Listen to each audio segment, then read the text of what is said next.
Luke Belmar has made $16 million with dropshipping and therefore has a very valid opinion over the dropshipping game. So when people say dropshipping is dead, dropshipping ain't dead. He gives tons of really valuable advice, which is actually applicable. However, after coaching hundreds of people in the dropshipping field, I've actually seen that really good advice can turn really bad for beginners. It's amazing advice for some people, but extremely bad advice for others. So let's break down the good advice and the things which actually can be counterproductive. You need to start on the small wins. Start focusing on the small wins. Get groomed. Clean your room. Start hanging out with good people. Read a chapter in a book and say, I'm going to read a chapter, and you sit down and you read it. Right? I'm going to read this news article, and you sit down and you read it. I'm going to eat good food and not bad food. You do it, and you start building trust with yourself. Trust, reputation, rapport.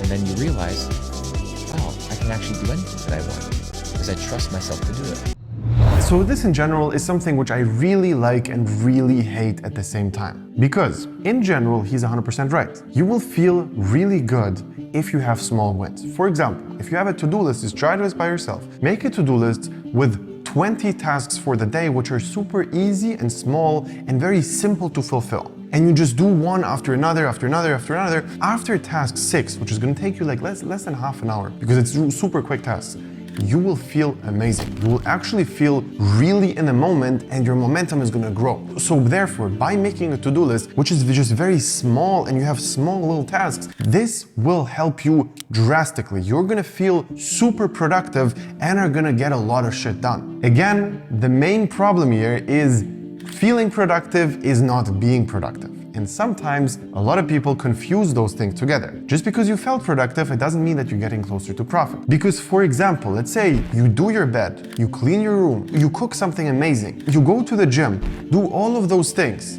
and you feel hyped up. You did everything you wanted to do today and you're motivated now. This can turn into a moment of, I accomplished my tasks for the day, I'm already done. You are already gonna feel like you accomplished something by cleaning your room, by making your bed, by taking a cold shower, by doing all of those things, when in reality, there was nothing. Zero of all those tasks were getting you closer to profit. If you know exactly what you need to do to actually get closer to profit. So for example, you have a very structured step-by-step system of exactly what you need to do to find a winning product, to test the product. You know exactly what to do. If that's the case, sure, those things will help out. Because if you know what to do, then all of those things are gonna complement what you're doing. Now that you're done with the small to-dos, you're gonna have the momentum of just keeping going and doing everything you need to do. And this is amazing, as long as you know what you need to do. Because there's a lot of obvious things which can be done very easily. For example, going to the gym. It's very clear that you just need to go to the gym and you go to the gym and you accomplish the tasks. It's very clear, for example, in dropshipping, you just build a store, make it look nice. This task is very simple. However, finding an amazing product, for example, or making a really good ad is not that clear at all. It's a very vague and general thing. If you're starting out, how can you evaluate if an ad is good? How can you evaluate if the product is good? Those things are not easy anymore. And now you're gonna focus on things which are not that. You're not gonna focus on things which you're not 100% sure about. You're just gonna focus on things which are very, very, very clear. You're gonna file and register a business, very clear task. You're gonna build the store. You're gonna do all of those things which are feeling productive and are not productive. I keep coming back to this in so many videos, but this is so important. Keep this in mind whenever you do anything. And by the way, everything Luke says is very true for him. I 100,000% believe that he actually did gain a lot of confidence by doing that if he's saying it like this. I do truly think that he's authentic. If he says that he did all of those things and they helped him out, that's one thing. But you need to understand, the average person watching this video is not him. And unfortunately, almost everybody watching this video is average because average is average. So you might think you're this special snowflake and you're special when in reality, 90% of you guys are not, because in the end of the day, you're still the average. The final aspect of this dropshipping ecosystem was, like I said, having a good relationship with Facebook and having a good relationship with the advertising platforms and making sure that you can follow the rules and you can succeed that way. Why? Because they will push your stuff if your content and your product and your ad is good, right? Because if they're pulling people out of the platform, they want to make sure that the customer is having a good experience. Right. Otherwise, it's their exactly. So this is something which is extremely true and applicable for everybody. You need to follow the rules of the platform. You're gonna see so many people complaining about Facebook blocking you, about all of those advertising platforms being annoying and a pain in the ass because they're blocking you for whatever. They have a feedback score, they have this, they have that, and you have very specific guidelines, and they have a robot which is checking your ads, and sometimes they block you for nothing, and everybody's complaining about this. When in reality, they are 100% right. They are 100% right for blocking you. Because overall, what they care about is the viewers. The people who are just scrolling around on Facebook, those are the people who Facebook truly cares about, because they are spending the money to the advertisers. And even though Facebook is only making money from the advertisers, so for example from us dropshippers, they would not make any money if the dropshipper wouldn't make money. Every advertiser is only going to make money if there's a lot of eyeballs, and a lot of eyeballs who trust Facebook. So in general, if you buy something from Facebook and you have a bad experience with a Facebook store, now instantly you're going to be burnt and you're going to think, all right, maybe I shouldn't buy anything from Facebook now. Maybe I shouldn't do this anymore. So this means that Facebook needs to be extremely intolerant, and even if you pay them hundreds of thousands of dollars,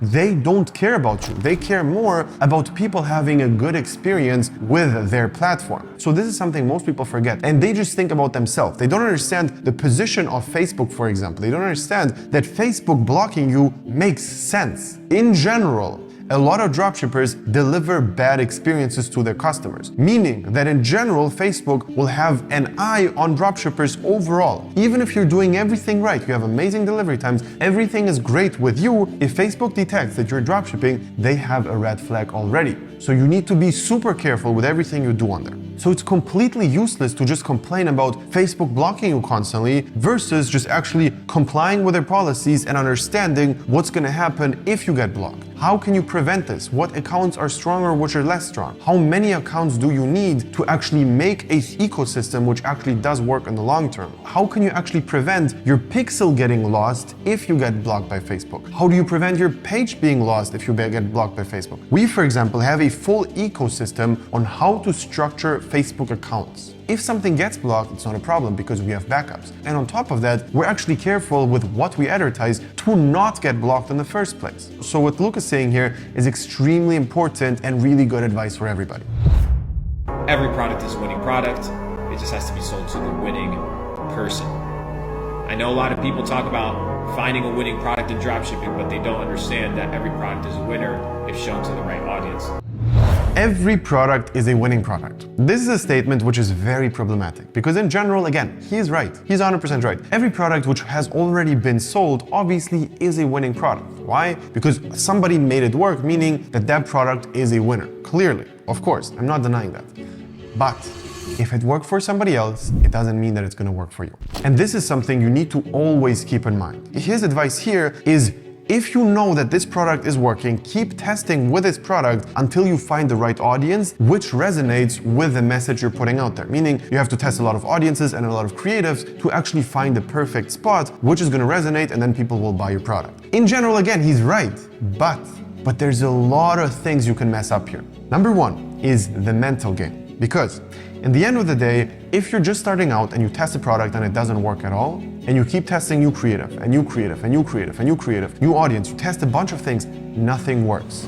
You will quit. But again, you're gonna think, I'm not a quitter, I'm different, I'm built different, I'm a completely different specimen, I'm for sure never gonna quit no matter what happens. And this is bullshit because the average person will quit. You test something and you're gonna see, fuck, this is not working. Maybe something is wrong with the strategy. Maybe dropshipping in general is not really that easy. Maybe this product actually does not work and maybe it is saturated. And you're constantly gonna have those doubts in your head. And you're then, in the end of the day, are gonna switch up the strategy. You're gonna test something else, or you're gonna test a completely different business model, or you're gonna switch the platform, or do something else, where you reset yourself to zero again. Because if you would have kept going, there's actually a good chance that you would have made it work. However, if you don't, you basically just lost money and then stopped and that's it. And most people are the second type. And on top of that, so many things can go wrong here. If you think a product which is selling is a winning product no matter what about the same advice you just gave before? Advertising Facebook-friendly products. Not every product now, because you're gonna see a lot of ads which are selling knives, for example. Interesting. Can you sell knives on Facebook? Yes, a lot of people are getting away with it. Is it more difficult to sell knives? Yes. Is the chances that you get blocked way higher?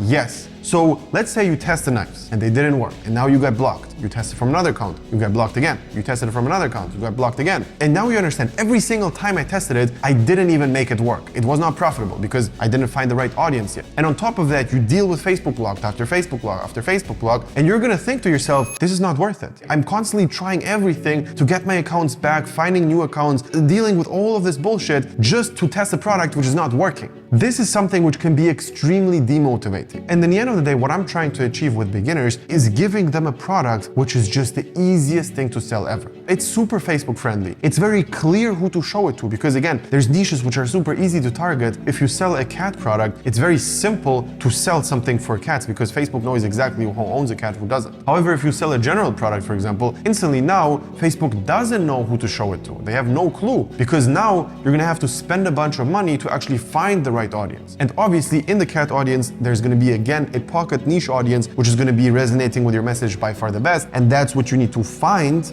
That's correct, but still it's gonna be easier. On top of that, there's products where it's gonna be very easy to make creatives and other products where it's gonna be very difficult to make creatives. Select a product which is very easy to make a creative for. The other thing is average order value. Some products are very easy to upsell, some products are super difficult to upsell. Select a product which is easy to upsell. And those things can be done in product research. We basically have 12 criteria, and they're way more than the things I just said. 12 criteria which you need to follow to actually test a product. And if you want to have a perfect product, you just need to fit every single criteria. One of them, sure, is does it have a proven concept? Do other people sell it? Meaning that it's officially a winning product. But that's only one. There's so many more.